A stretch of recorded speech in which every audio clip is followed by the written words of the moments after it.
Welcome to Slow News Day with Kevin Clark. I am Kevin Clark. Yeah.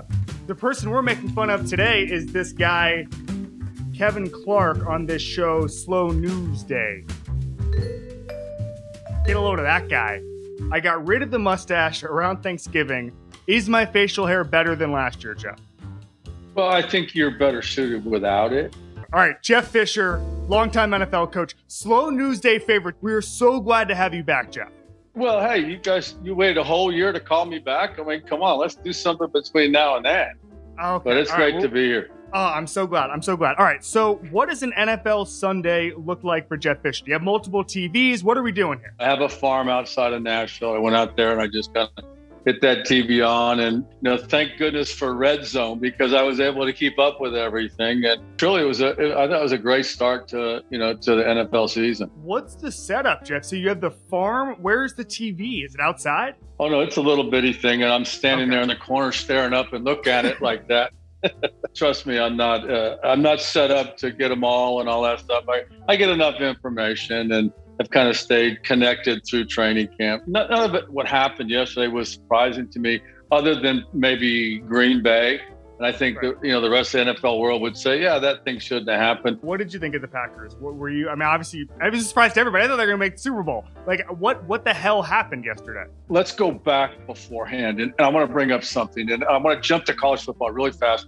Okay, yes, UCLA, they host LSU out there, and no one expected UCLA and Chip Kelly to beat LSU out there. He wins the game. He's got a camera in his face, a mic in his mouth, and all he talks about is the difficulty the LSU team and everybody in Louisiana had experienced because of the hurricane. So with that being said, you have a displaced team in the Saints. New quarterback. The league does a great job of finding a venue for them to play. Oh, by the way, Green Bay, guess what? You're going to have to go and play outside in Jacksonville. You've been training up there. It's been cool and everything's been fine up there. Now you're going outside in that sun at noon. It's a hard adjustment. There's a lot of distractions associated with the opening day of the NFL. Those distractions that stayed with since draft day with Aaron have continued. So, just like he said, I thought his press conference was awesome. It's like, it's one game.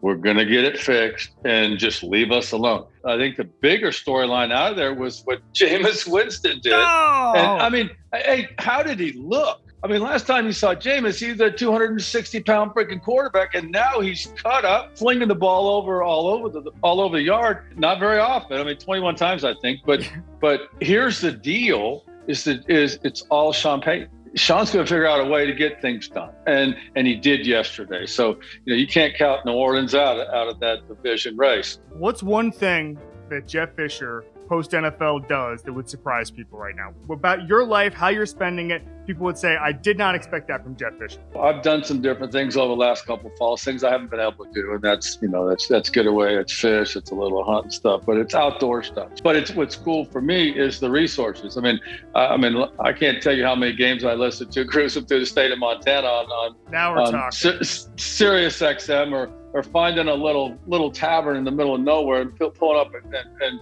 sitting down and watching a game. Let's just paint the picture for everybody. You're driving through Montana, you'll stop at a sports bar and just watch the NFL Sunday. That sounds like a cowboy, Jeff Fisher. Well, potentially. I mean, if you can if it's a Sunday, if it's a Saturday, I mean, the last 3 years, I've watched Montana State. It's just football. You got football Saturday and Sunday, and it's whether it's college or whether it's NFL, it's been fun to watch it from a different perspective. So now I've become an expert now, by the way. Just like everybody else, it's not in it. Once you're out of it, you become an expert. You're gonna make me put my glasses on. You're gonna show me something. You want me to? We have to get a big update for you, Jeff. What's up with Yellowstone? How has it been? Yellowstone is ripping and roaring. It's a great show. I'm driving around with my truck with Montana plates, and people go, "Oh, you see Yellowstone?" Yeah, I've seen it. But what do you think about Kevin Costner? I said, well, I think he's one of the best all-time actors. And are there people, Jeff, who don't know who you are, see your Montana thing, and only want to talk to you about Yellowstone? I have a lot of friends all over the state up there, and so they want to talk about a lot of other things other than just ball and what you've done in the past. And Yellowstone oftentimes comes up. up. Russell Wilson said that was he and his wife, that's his favorite show to watch right now.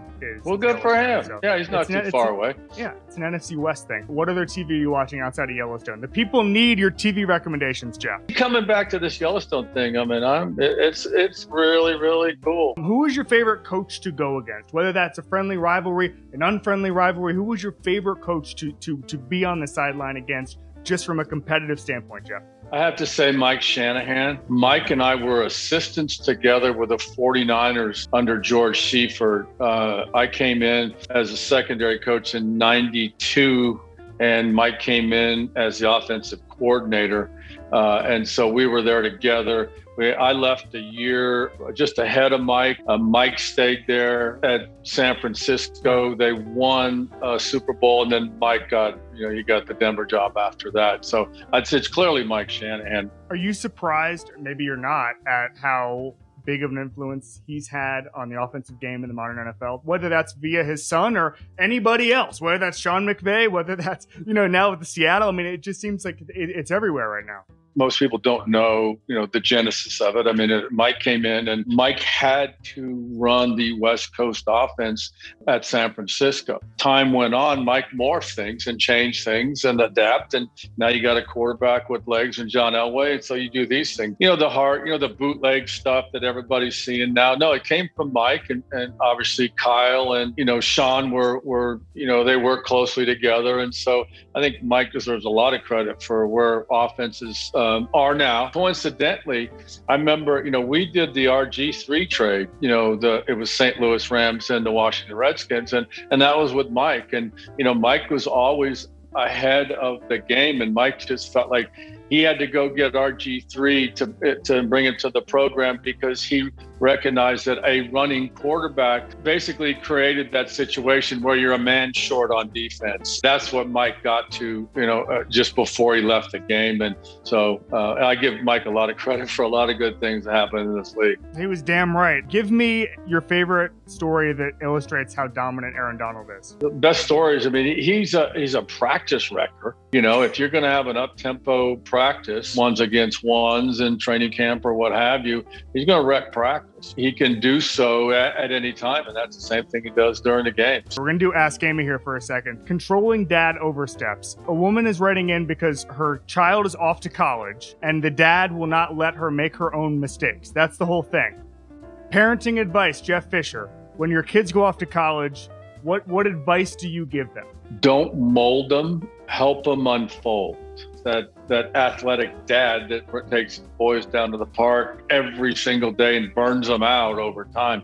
You don't want to do that. So don't mold them, help them unfold. I think when this thing relates to your daughter going off to college, you want to find a happy median in there, but you need to know what's going on.